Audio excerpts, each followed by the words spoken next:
Et cette rencontre sera retransmise demain à 15 h en Guadeloupe en direct sur nos antennes. Et puis toujours en football, n'oubliez pas non plus le multiplex à 14h50 en direct sur notre site internet Guadeloupe la première et en radio. Vous vivrez cette 24e journée du championnat régional 1 en compagnie des de Lacan et de nos consultants. Si je vous dis arts martiaux, ce qui vous vient sans doute en premier à l'esprit, c'est le karaté, le judo ou encore le taekwondo. Ils viennent du Japon, de Corée ou encore de Chine. Eh bien, je vous propose de découvrir un art martial 100% guyanais, le Jokan. Il a à peine une dizaine d'années d'existence et son fondateur Yannick Théolade, lui-même guyanais, est actuellement en Guadeloupe pour proposer un stage ouvert à tous. Ça sera demain, une journée éveil du guerrier.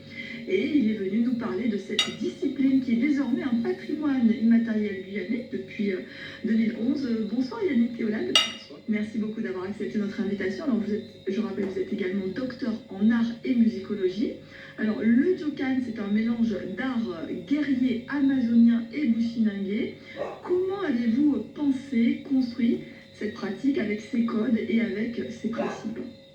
Alors à l'origine, c'est une discipline qui tire ses origines, comme vous l'avez dit, des pratiques guerrières, des coutumes amérindiennes et bushinengue. En fait, quand je suis allé voir les anciens, j'ai travaillé pendant des années avec des anciens, des chefs coutumiers, des guérisseurs, des détendants, des détenteurs de la tradition. Et à un moment donné, je me suis dit, effectivement, la Guyane a cette riche culture guerrière qu'il me fallait mettre en lumière. Alors vous venez de le dire, il a fallu puiser dans les origines, mener des recherches. Qu'est-ce qui vous a poussé à justement faire ce travail?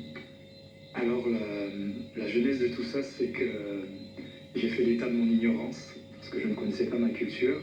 J'étais un passionné d'arts martiaux et je me suis posé la question, qu'est-ce que moi je peux faire? D'accueillir, on réagit face à la venue de